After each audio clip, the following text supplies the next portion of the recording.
Okay, so we're gonna finish up. This is about Ivanka and her modeling and how she wasn't really the driving force behind it. It was him and Ivana. Um, he was often remarking on his own daughter's body. He sought affirmation from others when he asked if they, including a judge for Miss USA and others, thought his daughter was hot.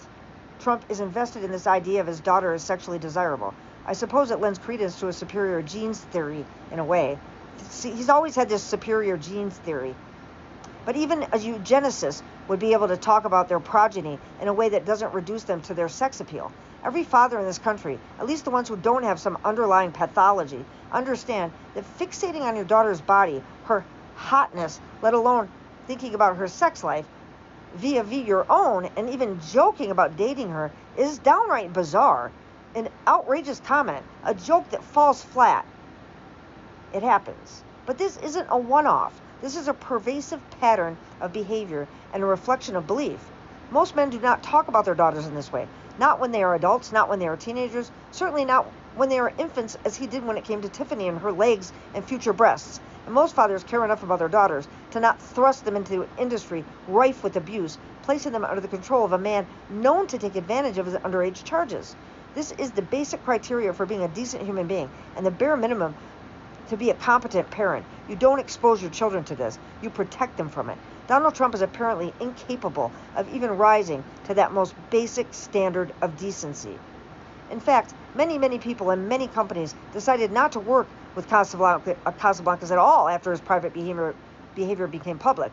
Whether it was a moral stance or a business decision, they determined that he was toxic and should be avoided at all costs. Many people were able to see that associating with Casablancas would not reflect well on their character, and that any young woman they put in his presence would be at risk. The endgame for Casablancas, the beginning of a new empire.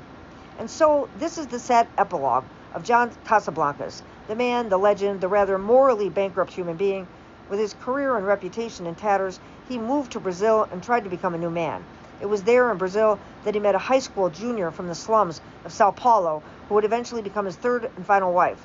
Casablancas, 51 at the time, met the 17-year-old at where else? The elite Look of the Year competition, which he was able to export to Brazil with the help of his friends like Trump and Trump's matchmaker and future business partner, Paulo Zampoli. Once again, Donald Trump was in attendance for the contest, sitting on the judges' panel, smirk on his face, beaming, ready and eager to assert dominance.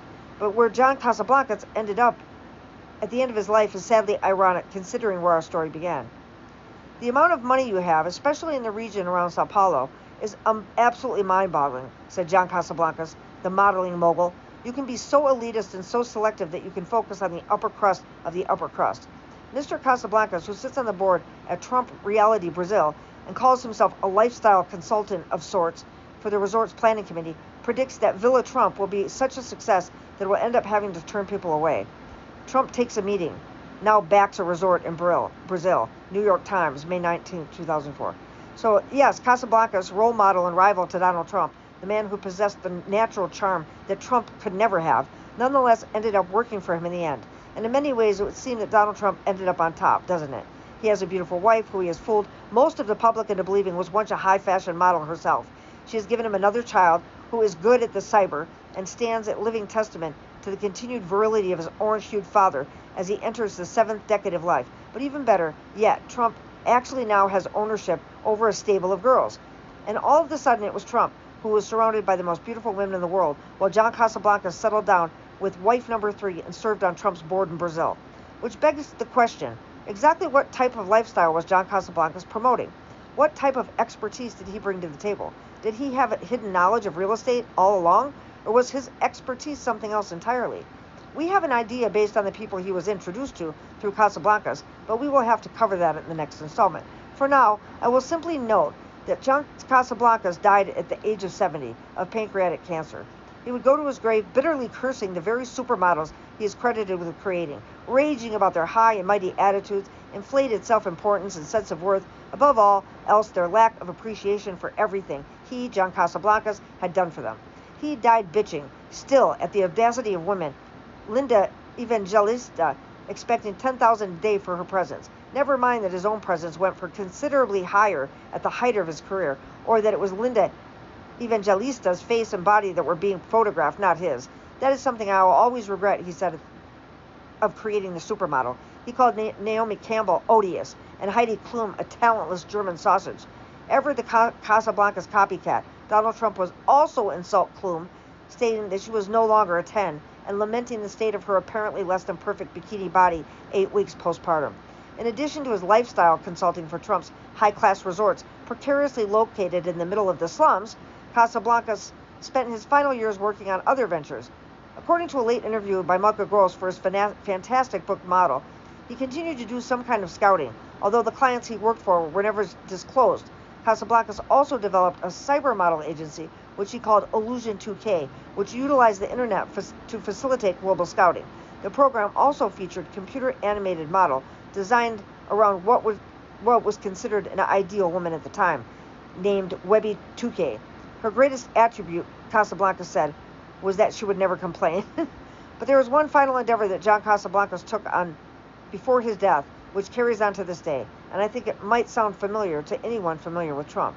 John Casablancas at UC started a modeling school. It was wildly successful, and before long, franchises started popping up all over the country like mushrooms.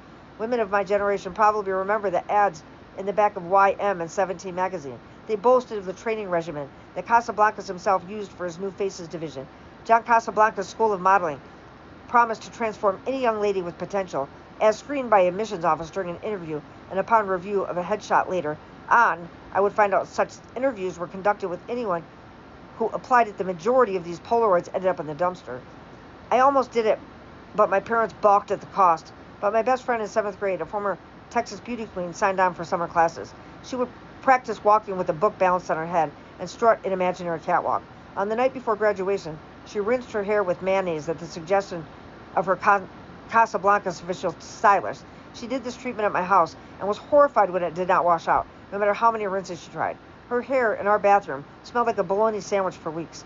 But she came back from her model school graduation with her certificate in her hand and a huge smile on her face. She was officially, at that moment, a John Casablancas girl, an actual real-life model. The thousands of dollars her family had spent were well worth it. She never got booked. Well, correction, she got booked for a singing gig at our state fair, but only after she removed any mention of the John Casablancas modeling school from her resume. It swiftly became a source of humiliation, as everyone in the industry apparently knew it was a con.